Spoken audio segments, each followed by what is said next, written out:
You could get so caught up in your own life that you forget what you actually mean to the people that love you. And then they remind you without even trying to. And if you've got somebody that you love and y'all just, kind of let some distance kind of grow between y'all, and this is not like because they did anything wrong, right? It's just life, man. Like years pass by, just years passing, right? I want you to realize something that I realized this weekend, because I genuinely almost let this pass without acknowledging it.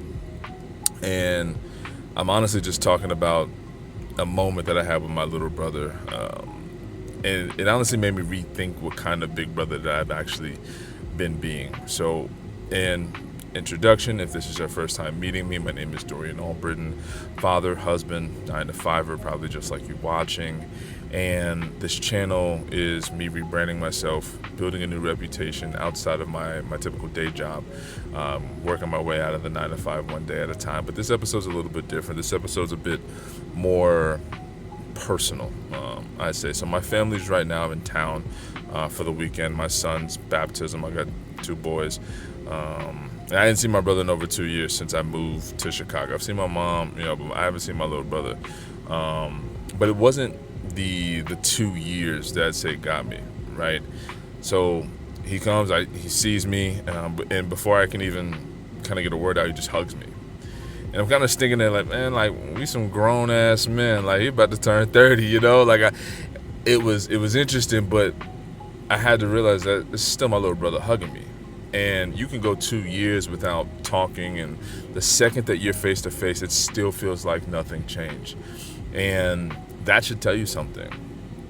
But here's the part that I had to actually sit with after, we hugged, we talked, we, whatever, we saw each other. Because the distance wasn't just circumstance, Honestly, some of it was on purpose, right? I didn't want to get pulled back into some of those old family patterns that I worked hard trying to grow away from. And I found myself staying away. Not because I would say I stopped loving him, but because I was protecting the version of myself that I was becoming, right? But protecting my growth and being present for him, they don't have to be two separate things. And that's the part that I think I've gotten all wrong, because here's what I keep coming back to in this situation. We're all a lot closer to that ticking clock than we think, right? And I don't want to be 50 and 47 looking up and realizing, damn, like we never really took time to connect. And there are people who would give anything to get their brother or their sister back. And I still have mine right now, and I'll be honest, I don't have this figured out yet. I'm just being honest. I don't. But I know I don't want to keep choosing distance to protect my growth when I can choose presence instead.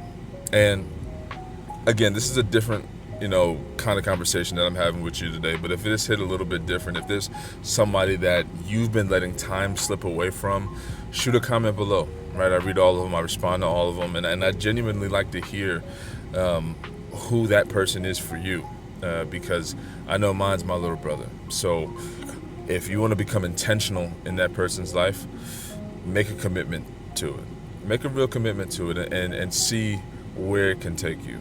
So short episode today. I think this is maybe less than 5 minutes. So, but I really wanted to get that off my chest, because we are in this world and sometimes we take it for granted, the people that love us.